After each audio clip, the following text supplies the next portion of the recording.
জানেন তো, একদিন আমার ছেলে স্কুল থেকে এসে আমাকে জিজ্ঞাসা করছে, মা তোমাকে একটা জোকস জিজ্ঞেস করবো? আমি বলছি হ্যাঁ বলো।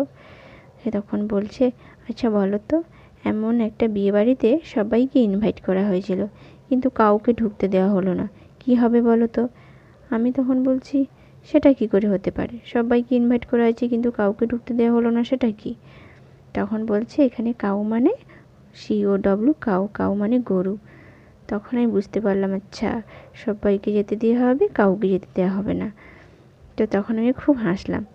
তো চলো, গল্প করতে করতে কিন্তু অনেকটা রান্না এগিয়ে এসেছি। আজ বানিয়েছি পনির রাইস। এই পনির রাইস রেসিপিটা কিন্তু দারুণ একটা রেসিপি।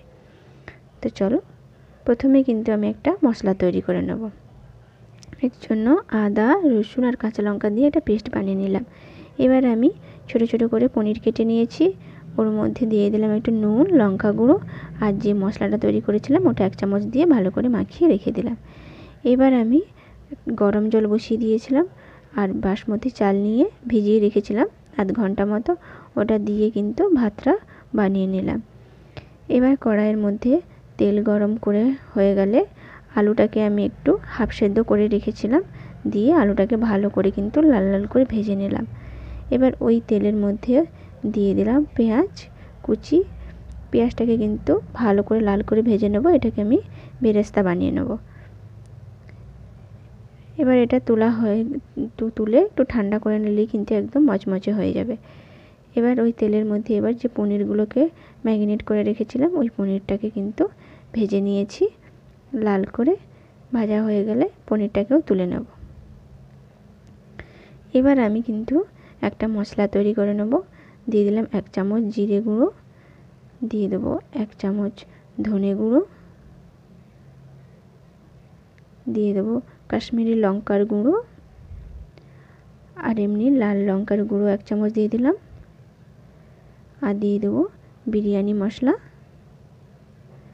দিয়ে একটুখানি জল দিয়ে ভালো করে কিন্তু একটু গুলিয়ে রেখে দেবো।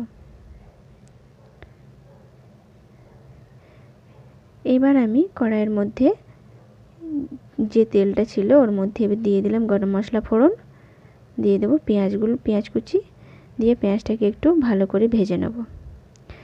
পেঁয়াজটা ভালো করে ভাজা হয়ে গেলে ওর মধ্যে যে মশলাটা পেস্ট করে রেখেছিলাম ওটা দিয়ে দিলাম। দিয়ে এবারে আদা রসুনের গন্ধটা চলে গেলে ওর মধ্যে দিয়ে দেবো এবারে যে পেস্টটা বানিয়ে রেখেছিলাম মশলাটা, ওটা দিয়ে দিলাম। দিয়ে সামান্য পরিমাণে একটু জল দিয়ে মশলাটাকে কিন্তু ভালো করে একটু কষিয়ে নেব। কষানো হয়ে আসলে এর মধ্যে এবার ফাটানো টক দই দিয়ে দিলাম, দিয়ে আরও ভালো করে মশলাটা কিন্তু একটু কষিয়ে নেব। কষানো হয়ে গেলে এবারে উপর থেকে আমি কিন্তু এবারে ভাতটা যেটা করে রেখেছিলাম ওটা দিয়ে দিলাম। ভাতটা দিয়ে ওর মধ্যে এবারে দিয়ে দেবো নুন পরিমাণ মতো, দিয়ে দেবো গরম মশলা, যেটা আলু ভেজে রেখেছিলাম আলু দিয়ে দিলাম, আর পেঁয়াজ বেরেস্তা দিয়ে দিলাম, আর দিয়ে দেবো পনিরটা, দিয়ে ভালো করে কিন্তু এটা মিশিয়ে নেব। অবশ্যই কিন্তু এইভাবে একবার বানিয়ে দেখতে পারেন। পনির রাইস দারুণ একটা রেসিপি, বিরিয়ানিকেও হার মানাবে। নমস্কার।